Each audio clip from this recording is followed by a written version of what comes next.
Good evening and welcome to the John F. Kennedy Jr. Forum at the Institute of Politics. My name is Angelina Lee and I'm a first year studying history and economics at the college, and I'm a member of the JFK Jr. Forum Committee. Before we begin, please note the exit doors, which are located on both the park side and the JFK Street side of the forum. In the event of an emergency, walk to the exit closest to you and congregate in the JFK Park.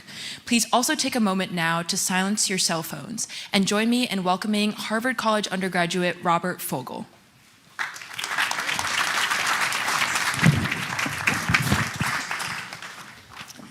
Good evening and welcome to the John F. Kennedy Jr. Forum. Tonight's discussion could not come at a more pertinent time. An escalating trade war, a race for AI supremacy, military tensions in the Indo-Pacific. The state of US-China relations is as precarious as ever. Just earlier today, the PLA once again began large-scale military drills around Taiwan. In the realm of soft power, many experts hypothesize that China could fill the vacuum left by the recent cuts in US foreign aid. And to add an additional layer of complexity, recent shifts in US relations with Russia have the potential to drive a wedge between Putin and Xi. To address these important topics, we are fortunate to have with us today a man who needs little introduction, Ambassador Nicholas Burns.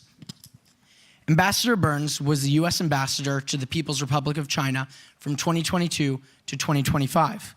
His decades-long career in the State Department included senior roles for both parties, including serving as Undersecretary of State for Political Affairs, the US ambassador to NATO, and the US ambassador to Greece.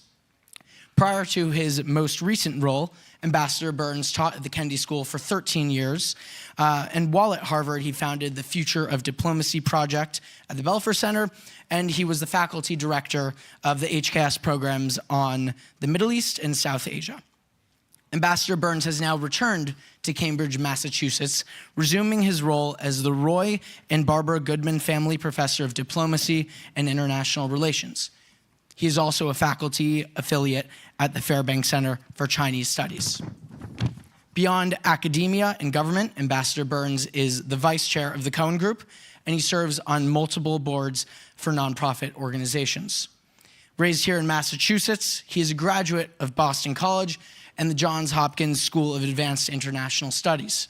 We are very fortunate to have him with us today.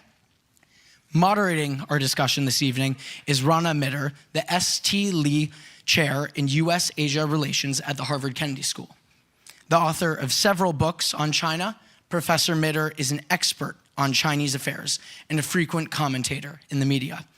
He is the recipient of the 2020 Medlicott Medal for service to history, which is awarded by the UK Historical Association, and he previously taught across the pond at Oxford University. I can think of no two individuals better suited to lead our discussion this evening, and we look forward to learning more about the US-China relationship.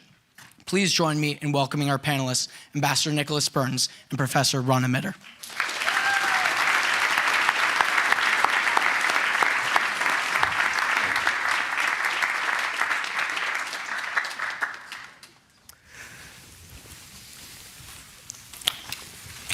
So excited to be here, Nick, that my microphone appears to have jumped off spontaneously from my belt. But we'll keep it there in its right place.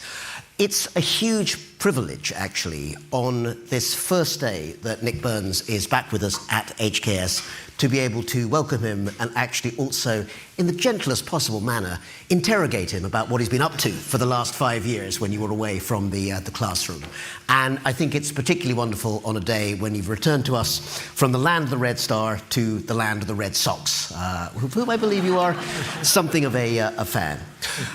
We're going to spend quite a bit of our time talking about the US-China relationship and also the changing way in which that's affecting global international relations, as well as what's happening inside China itself, which you observe. But before we start, Nick, could I ask you to share a moment or two from your years as ambassador in China? Because just to remind people, amongst other things, that was the era of COVID. It was the era when actually the relationship between the US and China, of course, was extraordinarily unusual in many ways, but also a very difficult time to be in diplomatic service in Beijing. So what stood out for you? Rana, thank you very much, and good evening, everybody. First of all, I want to say about Rana, the last thing I did at Harvard Kennedy School before I left 3.5 years ago was to attend the lecture that an incoming professor candidate gives to the Harvard faculty. It was brilliant. We're so pleased and so fortunate to have Rana as one of our senior professors studying China. The other thing I want to say is how great it is to be back after 3.5 years. This is my first day. I'm not even on the email system yet, but I've been to a faculty meeting, Erica, and I've also been to a Bell for lunch, and there's someone else who's here on his very first day. And I can now say as a member of the Harvard faculty how pleased we are that Jake Sullivan is joining the faculty today. And I just admire Jake so much for his scholarship, for his patriotism, for his public service. I was 8,000 miles away from him, but on my toughest days, Jake always had my back and always had a good idea. So maybe, Jake, you can stand up and we can salute you.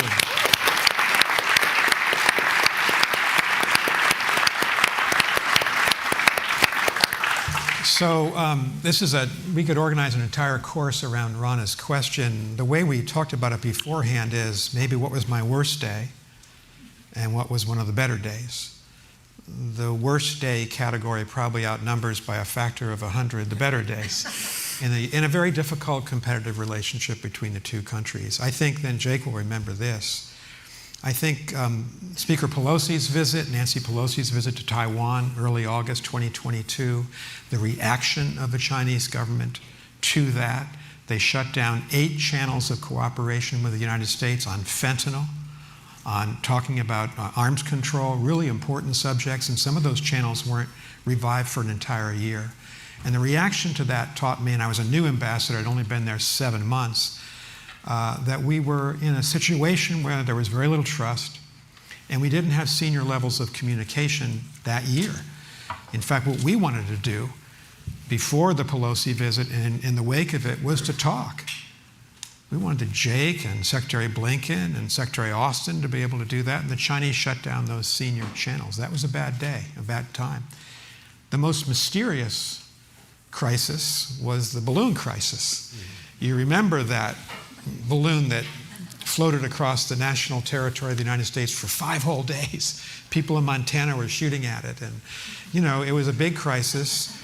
And part of the just strange nature of the relationship, maybe even the dysfunctional nature of that relationship, was when President Biden did the right thing by ordering the balloon to be shot down in American territory, our territorial waters off the coast of South Carolina.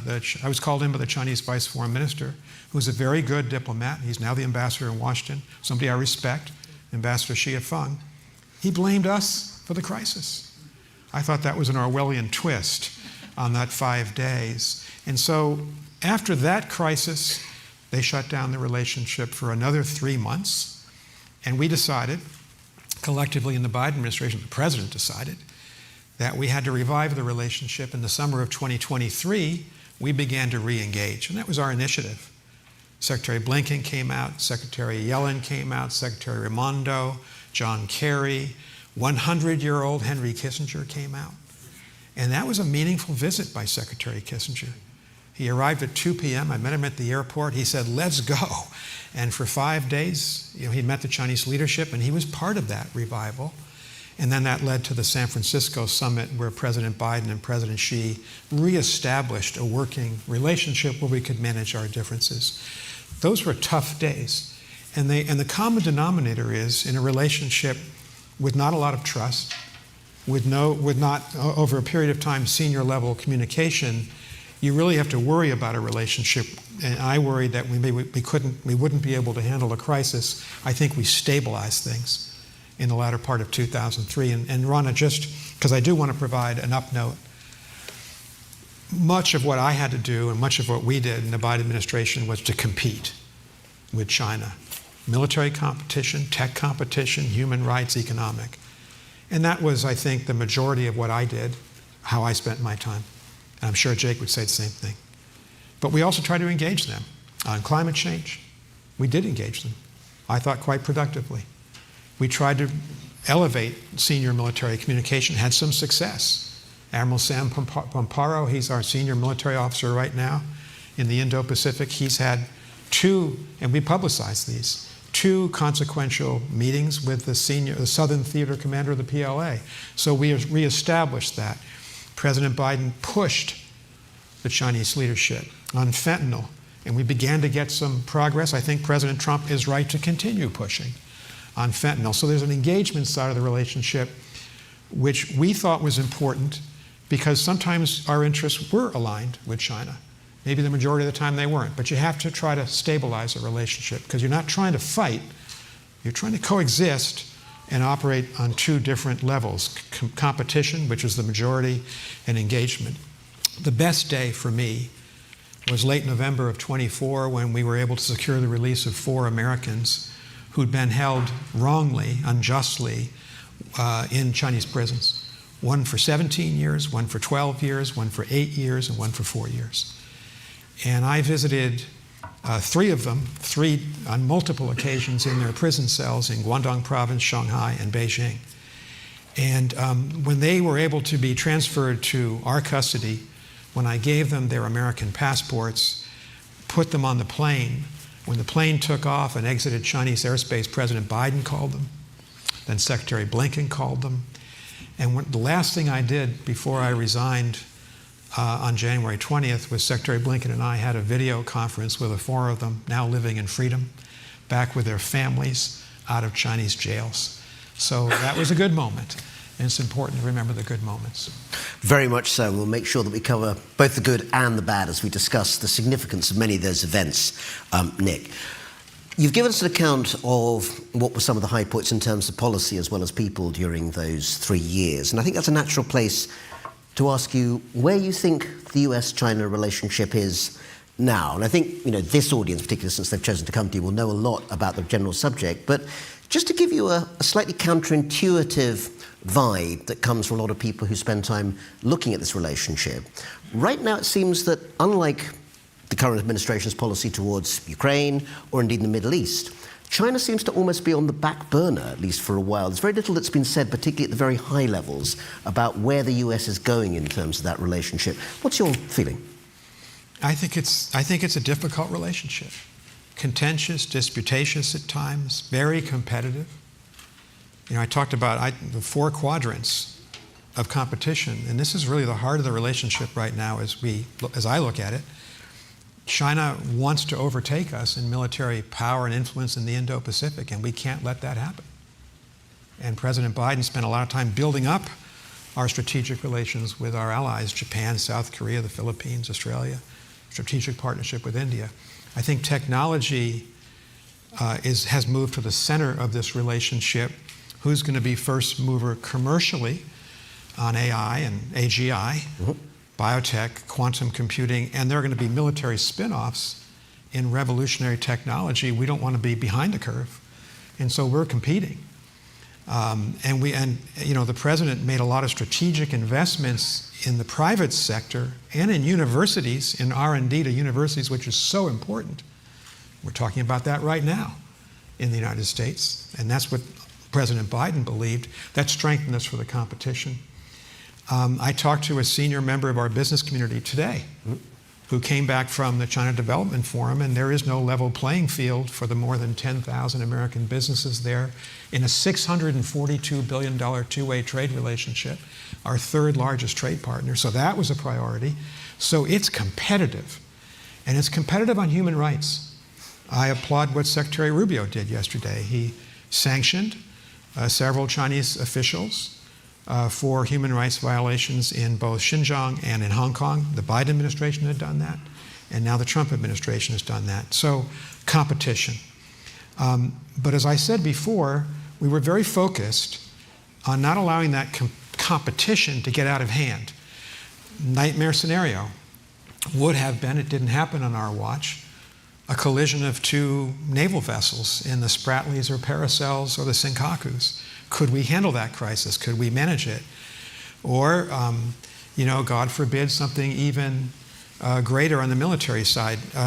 Jake managed for the administration and for the president, I thought, one of our most important dialogues. And I joined Jake, I think, for all but one of them. Jake met with Foreign Minister Wang Yi, and these were really unusual meetings. We would go to an isolated place. We went to Malta, we went to Bangkok, we went to a hotel up near the Great Wall outside of Beijing, and you also went to Vienna and maybe Jake should talk about this tonight if he cares to, for 2 days at a time, and very few people on both sides of the table. And you might have dinner and lunch, and you'd have long conversations. What we were trying to do, what Jake was trying to do, what we were trying to do is manage that difficult relationship, drive down the probability that any one of those competitive areas might lead us to a place we didn't want to go to with the Chinese. Nick, what was the tone of those sorts of conversations? Because I think people would be fascinated to know that you were basically kind of doing this kind of global tour of interesting but slightly unlikely places and having these types of dialogues. I'm sure the competitive language was there, but were they calm, friendly, frenetic? What was the mood? Depended on the timing of it, because we had some pretty sensitive issues to discuss.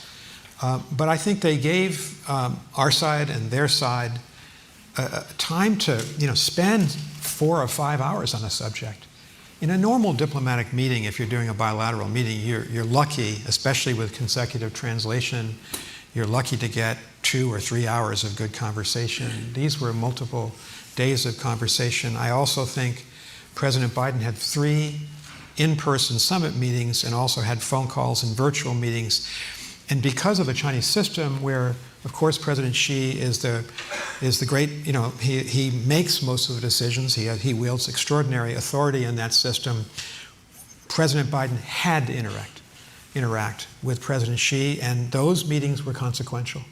The Bali meeting brought us back from the controversy over Speaker Pelosi's visit, and I should hasten to say we supported her visit publicly. We certainly did in China and in the United States. The San Francisco meeting brought us back from the balloon crisis and the aftermath. And we were together, Jake and I, at the Lima meeting on November 15th, just 4 months ago, where they did some consequential business together. If you read the joint statement of that meeting, it talks about cooperation on fentanyl, military contacts at the senior level. There's one sentence that basically said, human beings should decide on the use of nuclear weapons, not AI machines. That is not an exact quotation. I used to have it imprinted on my brain. It's been a couple of months, but I remember us talking about that just before the meeting started. Will we get that? We did. So in this particular relationship, our Secretary of State, our National Security Advisor, our ambassador can play a role, obviously, and we do, but it has to be at the presidential level, given the nature of the Chinese system. And President Biden, of course, had known Xi Jinping for a long time, and they had lots of meetings going back to 2010. So that was the apex of our diplomacy. I would say in some ways people might find it rather reassuring that both sides were willing to hold these long and kind of free-form meetings, in the sense the fact that at least that conversation could take place is actually a sign that diplomacy, is something that both sides are willing to work with. It was important for a lot of reasons. One of them is, one can be frank when you're out of government, and I don't want to be dismissive if anyone is here who's a citizen of China or, obviously supports their government.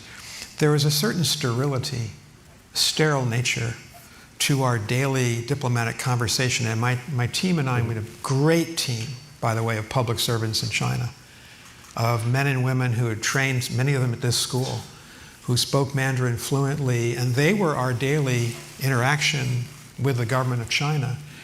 But there were days and weeks and months where we couldn't agree that the sky was blue. I mean, we couldn't even get to establishing facts and then disagree over the facts. What policy measures should we both undertake? And that was particularly true of the balloon crisis. Yep. What was it? Who sent it? And so I thought to overcome the sterile nature of that daily business, you had to get senior leaders in a position where they had some time, where they could relax a little bit, where there weren't cameras in front of them, and even great reporters asking, like David Sanger, asking questions. And that's what this dialogue was able to do, in part, and I think it was really very welcome and very successful. Indeed. Maybe it's a sign of China's adaptation to green technology that the sky in Beijing was in fact blue on that occasion, since there have been many occasions in the past. Well, it is. I made my first trip to China in July of 1988. I'll never forget it. Was Secretary George Shultz. I was a very junior Foreign Service officer. The sky was not blue. And if you went back, 98, 2008, Graham will testify to this. I mean, frankly, the air quality in Beijing and Shanghai especially, Tianjin, is far better than it was. And I think the Chinese take great pride in that. And also, to add to that particular point, it was actually the US Embassy for a long time that was monitoring air quality and helped to push China in the direction of getting much cleaner air. So, Ambassador Gary Locke, who was one of President Obama's ambassadors, he put that air quality index monitor there. I climbed up my first week up the big ladder, saw it, and now we're also measuring ozone layers, which is also a threat. But that was an early way for us to communicate to the people of China, and through the science, maybe under and over the firewall, that there's free information out there about something that concerns you. Absolutely. Let me also, as you've done, welcome Jake Sullivan to the school. It's wonderful to have you here, Jake, and I'm going to use you as an excuse to ask a specific question coming from what you've just told us, Nick. It's about technology and it's about conversations with China. One phrase very much associated with our new colleague is the phrase small yard, high fence. In other words, the idea that when it comes to crucial technology, and I think Michael McQuaid, who's here, will know all about that too, that the number of things restricted will be relatively small, but the access to them will be highly restricted. When you brought that concept to your Chinese interlocutors, what did they say? How did they react? Well, it was October 2022, and it was just before the 20th Party Congress. And so we brought a highly complex set of export restrictions, export controls to the Chinese. I delivered it to the Ministry of Commerce and the Ministry of Foreign Affairs, and frankly, we didn't hear much for a couple of weeks. I think they were, for two reasons. One, they were focused on the Party Congress, number one. Number two, this was a new way of the United States making the right decision to say, we're not going to give the PLA and the Chinese intelligence services our most sensitive technology so that they can compete with us more effectively. And that was President Biden's decision. And I thought small yard, high fence, the fact that we were de-risking but not decoupling the two economies, that's an important distinction. I said before, we have a $642 billion two-way trade relationship last year in goods and services. And we did not want to, and I think we still should not decouple the two economies. There's too much riding on global economic stability for that to happen. And it would be injurious to the United States and to our business community and to the people who work for our businesses and profit from our businesses in terms of consumers. And yet, a fundamental lesson of the pandemic is we don't want to be reliant on critical materials and critical minerals from China, and we don't want them to receive advanced semiconductors for AI purposes. So the logic of it was clear. It is the right policy. I don't know what the Trump administration will do, but my guess is they're going to maintain. And in fact, last week they actually announced a strengthening of the policy. So we have a little indication that they're sticking with it, which is a very good thing. The Chinese reacted then, following the 20th Party Congress, furiously. They disagreed with it. We've had a million conversations about it. We point out, I certainly did in those conversations, you're actually doing the same thing. In Made in China 2025, which they promulgated in 2015, they decided there were certain technologies they would not allow produced in China to be exported to the United States. And they still do that. They have restrictions on Chinese private equity investment in some American companies, just as we do. So all's fair, and this makes eminent sense if we're in a competition for military power, that we're not going to just allow American companies to sell our most advanced technology. Well, we're not, fortunately, and hopefully we will never be in a military conflict, but another sort of war, at least in the words of some, is happening right now, a trade war. And one of the things that we've seen, well, first of all, tomorrow, 2nd April, if we are to believe what we're told, there'll be a Liberation Day, which is a statement. It's a word actually China knows very well. Jiefang is used to refer usually to 1949 and the arrival of the communist troops in the major cities of China. Slightly different sort of liberation going on here, I think. But it has largely to do with the imposition of tariffs on goods coming into the United States. And I note that in China, if I have it right, they've just put a whole variety of kind of preemptive tariffs on beef imports, which just happen to be a major export to the state of Montana, where Senator Daines, who I think has been trying to negotiate a meeting between the President of China and the President of the United States, is there at the moment, suggesting that the Chinese both know how to target and haven't entirely lost their sense of humor. Overall, do you think that this is a little hiccup in the relationship, or do you think that actually this move towards tariffs is going to spell the future of the US-China relationship for the next few years? Ron, a great question. I think it's not a hiccup, it's a major issue and a major challenge. It was for the Biden administration, it is for the Trump administration. Secretary Yellen visited China for 6.5 days a year ago in both Guangzhou and Beijing. And her message was, to the Chinese, you're producing 2 to 3 times domestic demand in EVs, solar panels, lithium batteries, steel, and robotics. You're selling around the world below the cost of production. In the intervening year, who has raised tariffs? Which countries have raised tariffs on China? India, Turkey, South Africa, a close friend of China, Brazil, another close friend, Peru, Colombia, Mexico, Canada, the United States of America, and the European Union. This is not just a US-China thing. It's China trying to maintain its GDP growth rate. They've got another target of this year for, they say, about 5%. One way to do that is ramp up domestic manufacturing, but then it becomes the problem for the rest of the world. A year ago, May 24th, President Biden raised tariffs on China. 100% Chinese EVs, 50% Chinese semiconductors, 25% Chinese lithium batteries. And so those tariffs have been maintained by President Trump. President Biden had maintained earlier tariffs from President Trump's first term. And frankly, I think that the 20% tariffs that President Trump has put on and the corresponding 20% tariffs that the Chinese have now applied to match us, they're proportional. Neither has started from a level where they're trying to set the world on fire or bring the house down in the trade relationship. It's just a guess from me, and I think from other people, that we may be looking at the initial maneuvering and leveraging, which is customary in these types of negotiations, but I wouldn't be surprised if by some point this year, maybe just before or at a first summit meeting, they end up in a trade deal rather than a sustained trade war. You can call it a trade war now. It is. One of the sensitive, and I'll end on this points for us is American agriculture depends on trade with China. 1/5 of our ag exports go to China. In 2022, the high water mark, our farmers, ranchers, and fishing industry sold $41 billion worth of products to China. The Chinese have cut that down below $30 billion. They're using that right now to try to leverage themselves, our position. But I do think a sustained trade war wouldn't be in the interest of either country, and that President Trump has been talking publicly about a summit meeting, and they made a trade deal the last time, so I think I would put my bet there. But of course... You think there will be a summit meeting in the fairly near future, then?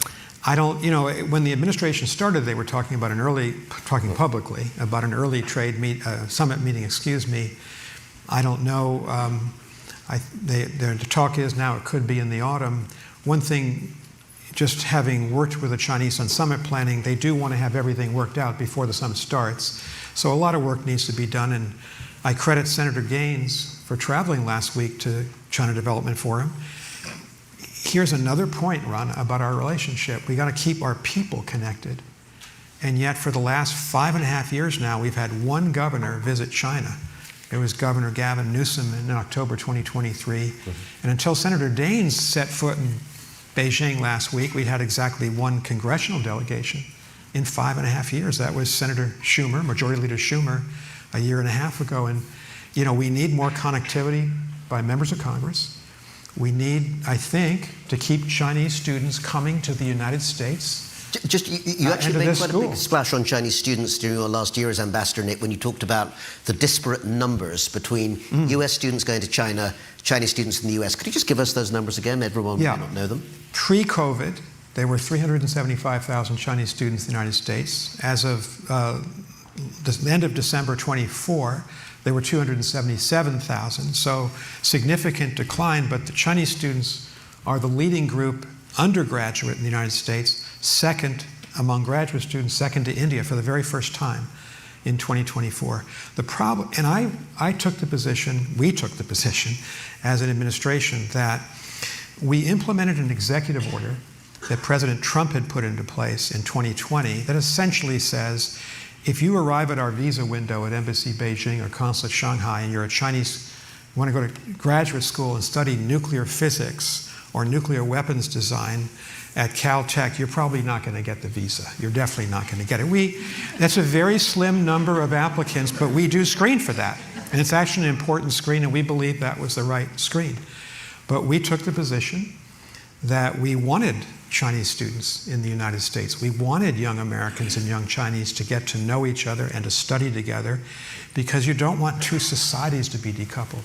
The problems on the American student side, we had high water mark 15,000 Americans in China in 2015.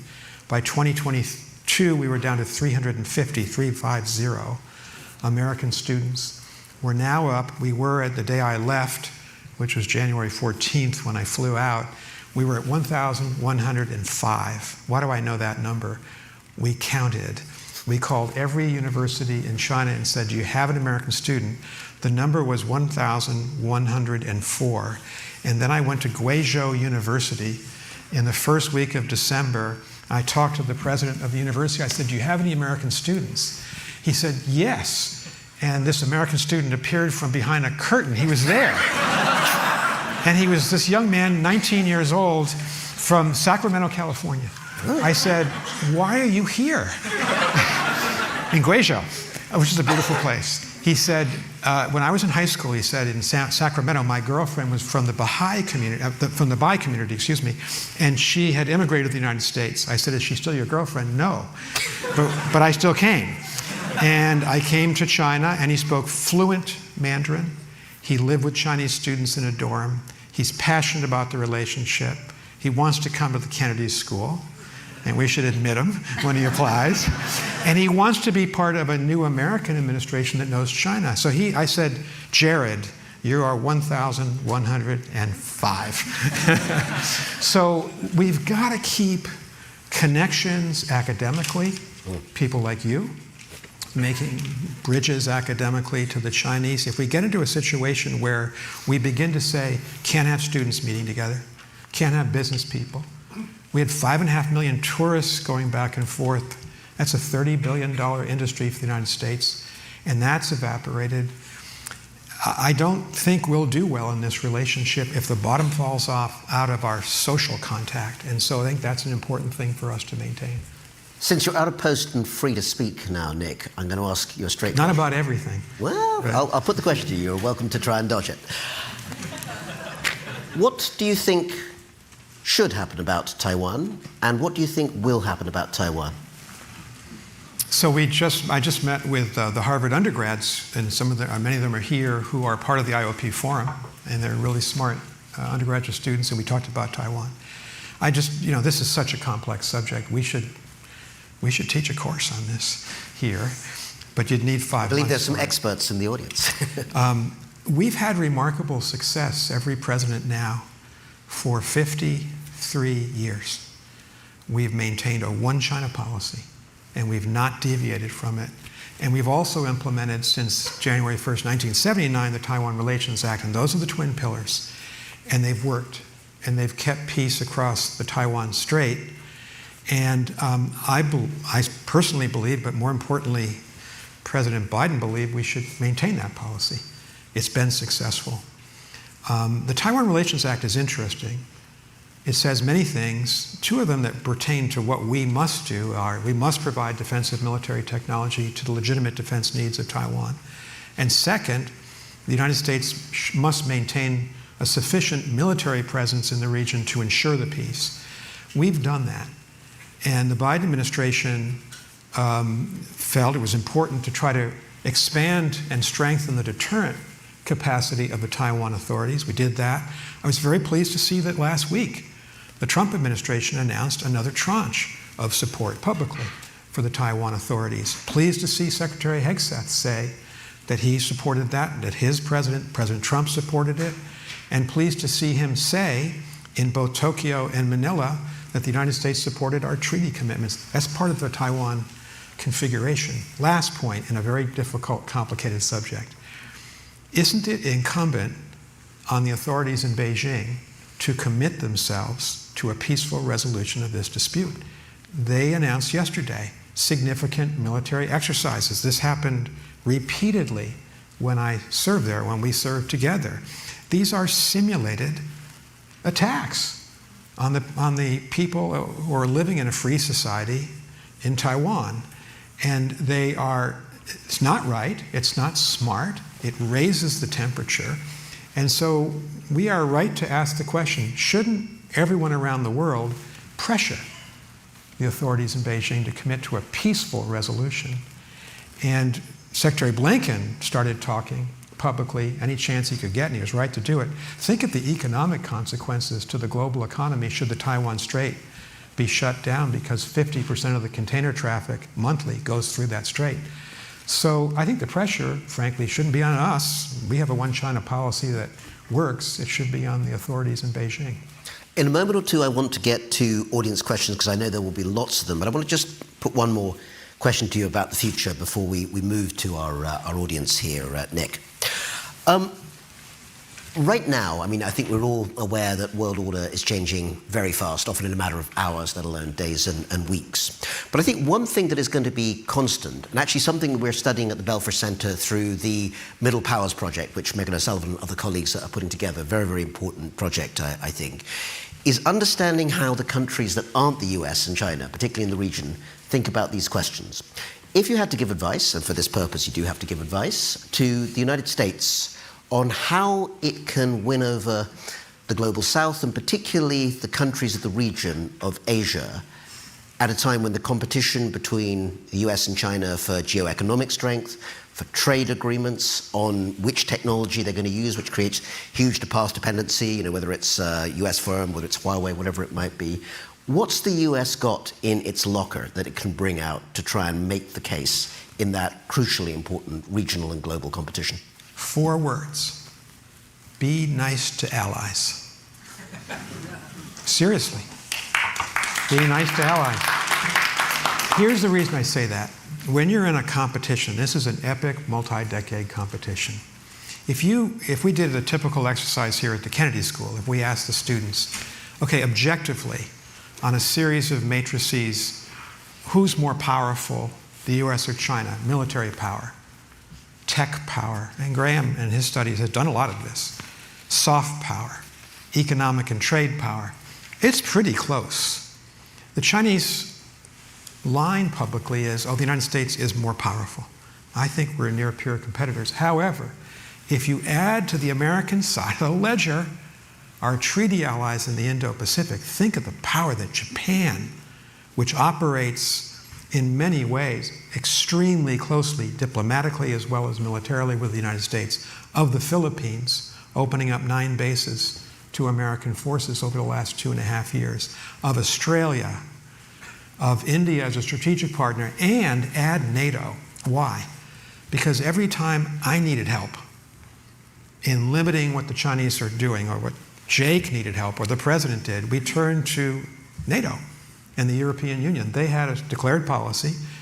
Both of them said China is a systemic rival, and their weight economically and militarily helped us. So then the comparison is, more than 60% of global GDP is with the United States on significant questions having to do with China's behavior in the world. Why would we forsake our allies? And I'm also, as was announced, a former ambassador to NATO, and I can tell you that NATO went into Afghanistan with us, as General Dunford knows. They went into Iraq with us. We've trained together, And I'll just say briefly, on 9/11, I was a very new NATO ambassador. And the Canadian ambassador, think of ironies here, was the first person to come to me 3 hours after the attack. We were trying to figure out what was happening. David Wright, who now teaches at the University of Toronto, he said, have you thought about invoking Article 5? This is the article of the treaty, an attack on one of us shall be considered an attack on all. And he said, I think all the allies would agree by tomorrow. And that was his idea. And his prime minister took the lead to support us. And the next morning, every ally came forward and said, we're going to invoke this article.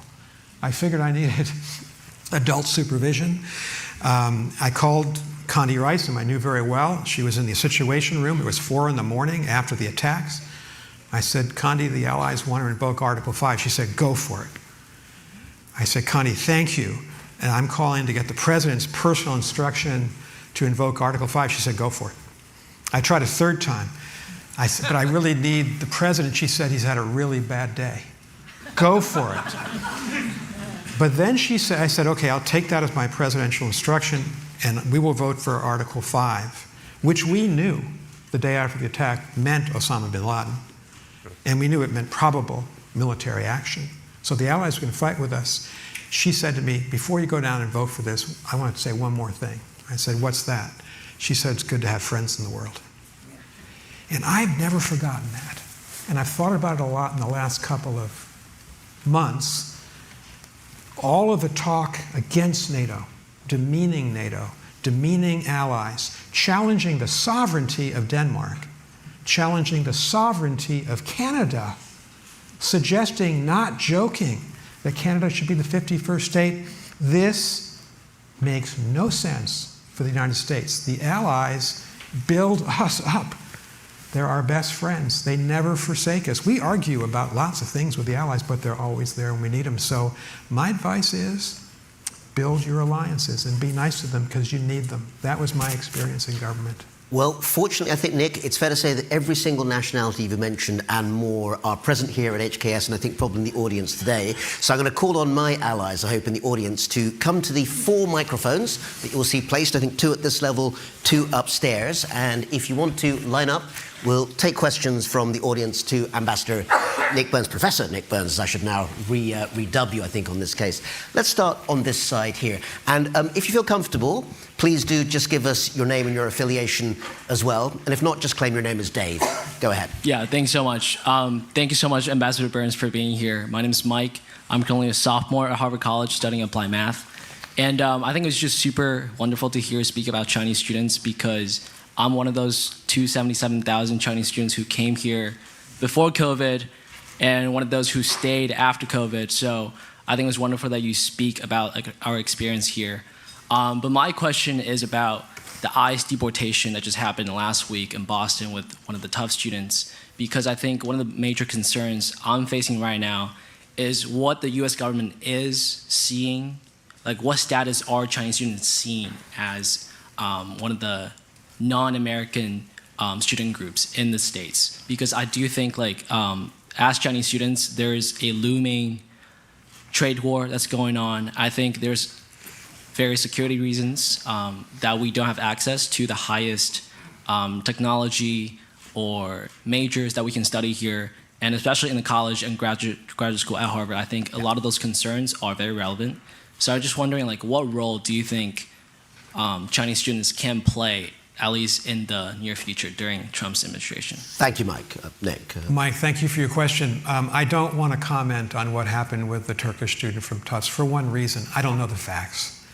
And I just don't know them. And I have too much respect for law enforcement. And law enforcement is critical in our rule of law society. So I don't want to comment on something I don't know anything about, number one. Number two, I hope Chinese students feel welcome in this country. You are welcome. You're welcome to this university, obviously, but you're welcome in the country. And I hope you'll build long-lasting relationships with American students here. Number three, I can certainly understand, given what's happening and given some of the examples that are out there over the last couple of weeks, that Chinese students and other students from around the world are going to feel anxious and worried. And it's day one, it's my first day, but at our faculty meeting, it was made clear to us that, there are resources, there are numbers you can call. I think there's There's been an email to all of the international students saying, if you've got questions about your status, if anyone questions you, here's what you should do. Here's what you should talk to. So the university does want to be supportive of you. And I think if you have any doubt about that, there are lots of people. We can talk afterwards. I'm not the person probably, but we can direct you to the right person. Thank you, Nick. Let's take a question up here, I think. Yeah, please, get. And to give you a Hi, my name's Lori Alto. I'm in film at Harvard. I live with three girls that have fellowships. They're all England, Finland, and China. She is actually a professor at Duke University in China. Her husband is also a professor, and she's doing her fellowship at Harvard. But my question for you is, when you sit down at the table with the Chinese government, what do you see the difference between what the American government wants and what the Chinese want? What do they want to have a better relationship with America? So thank you for your question. It's a big question. There's a lot that goes into this relationship. I think I can only speak from my own experience representing President Biden. And observing and talking to the Chinese over the last 3.5 years. I think the government in China wants a stable relationship with the United States. They don't want to see it descend into conflict. They're worried about foreign direct investment. It's declined by 30% over the last year.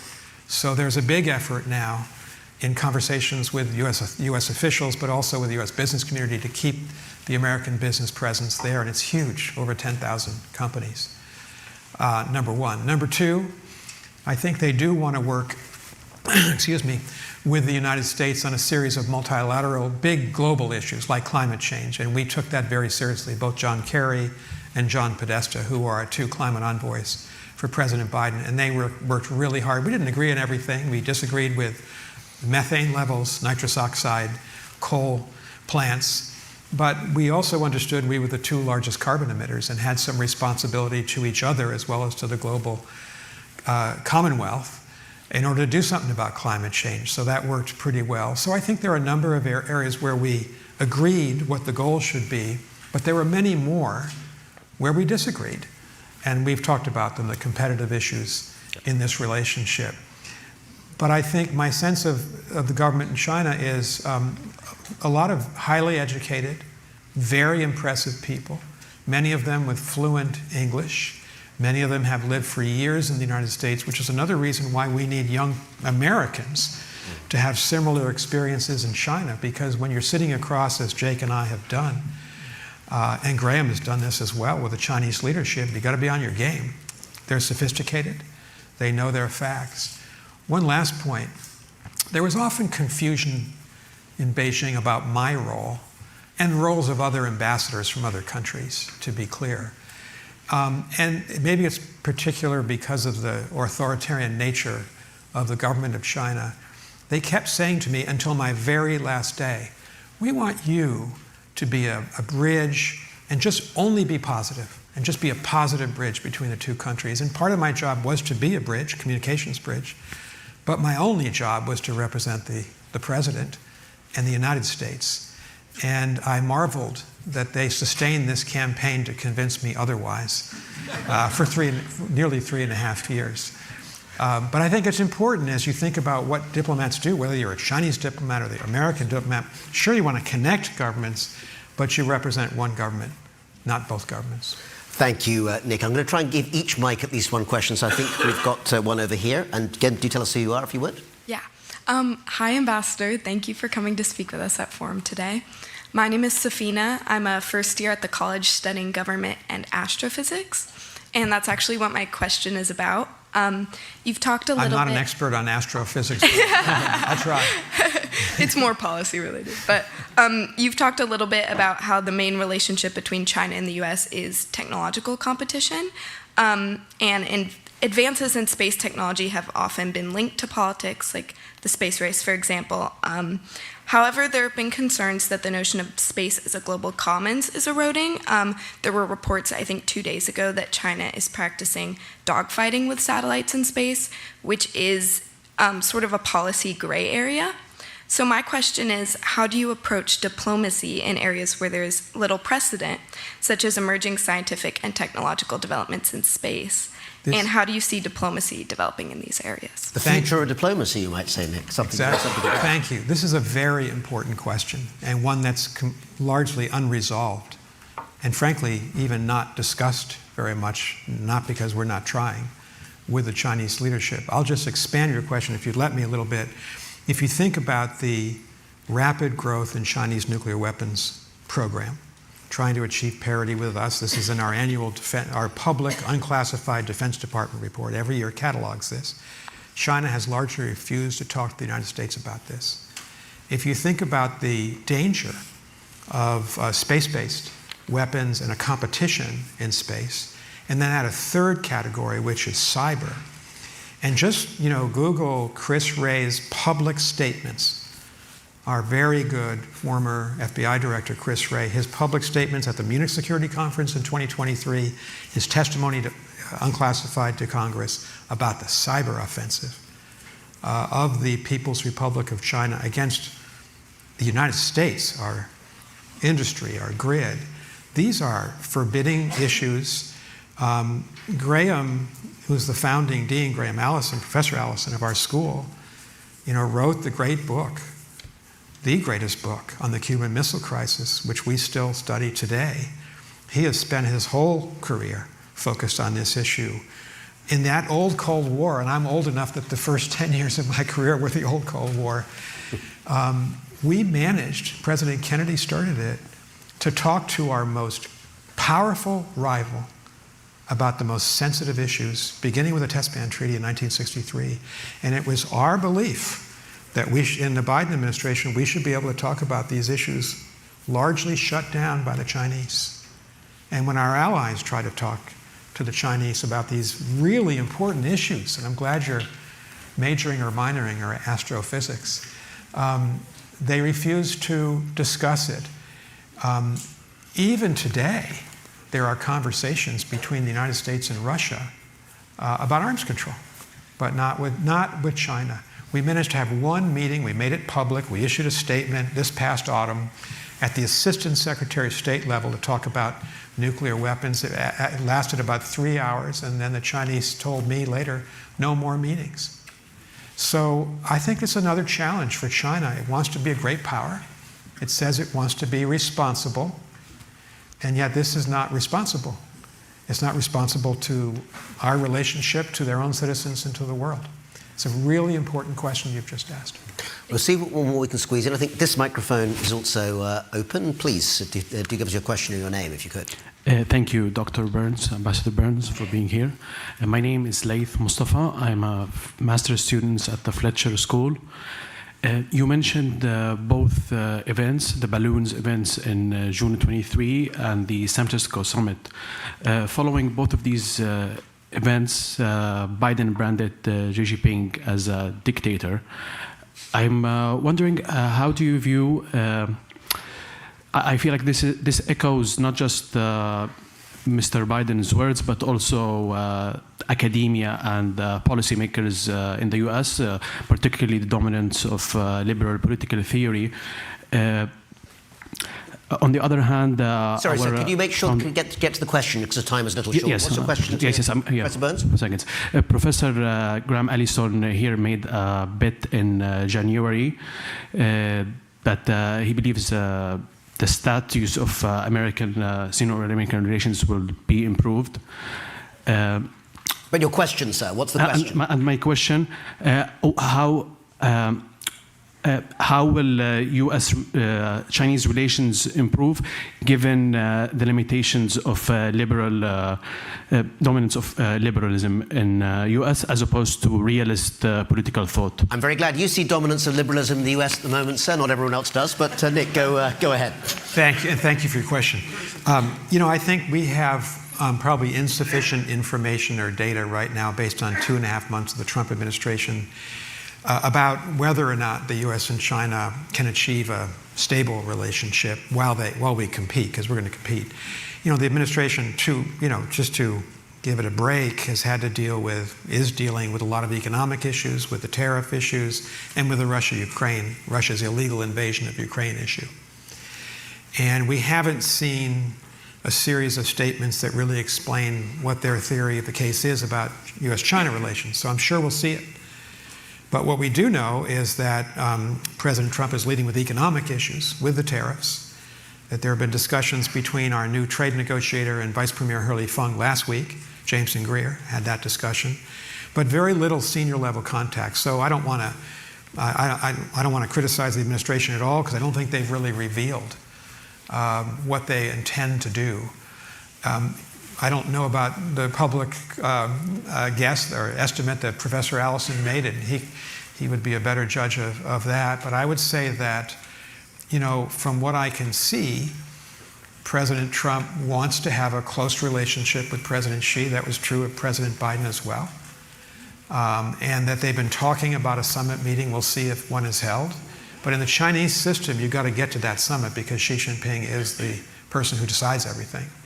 And so there has to be a summit meeting at some point for this relationship to take on a fuller dimension that it has. I'm not dodging the question, it hasn't been as fully articulated as one might have expected. It's very early still. We've got time, if we've got a very quick question and a quick answer, to squeeze the last one in. Go ahead, sir. Sure. Welcome back, Ambassador, and welcome back, Rana, as well. My name is Qixuan, second year MPA. Student from China, but also have a lot of good friends and even relatives in Taiwan. So I think the person like me, we want to keep the peace between the Taiwan Strait. And one thing you mentioned that U.S. government is trying very hard to constrain the Beijing side to keep the peace. But I was wondering, what do you think about the U.S. standpoint right now in constraining the peace on the Taipei side, considering the President Lai these days is different one, compared with his predecessor, kind of claiming the China mainland as an overseas rival, and also he kind of be more pro-Taiwan independence compared with any other president ever in the history. Very clear question, thanks. We'll just squeeze in a very quick answer, Nick, to a very complex question. And I think the new president and his government have been very much responsible when it comes to the cross-strait differences that they have. They've even offered, as you know, publicly conversations, which the People's Republic has turned down. It's not the Taiwan authorities who are launching these repeated simulations of military intimidation, like the ones today. So I actually wouldn't point at the Taiwan authorities. I think the larger problem is the activities of the PLA and of the government of China trying to intimidate the Taiwan authorities. And we are absolutely right, our country, to be true to our commitments to build up their deterrence and to urge the Chinese government in Beijing, they've got to acquit themselves in such a way that makes peace possible. And they've got to commit themselves to a peaceful resolution. They don't agree, but that's been our position for half a century, and it's the right position for us to take. Thank you. Nick, as we begin to finish off, I'm going to forgive you for what I think you said earlier, which was that you heard a talk by me and then you left the country for 3.5 years immediately afterwards. Because by doing so, it's very clear, I think, from our conversation that the interest of the United States and actually much of the wider world was in the most capable hands during your time in Beijing, an immensely difficult relationship which you handled clearly with great aplomb. Having said that, Beijing and Washington's loss is our gain. It's such a pleasure to have you back with our community, to give your wisdom, not starting today, but for many years to come, we hope. And I think everyone here has appreciated your time, your conversation. Could you please thank Ambassador Professor Nicholas Burns? Thank you.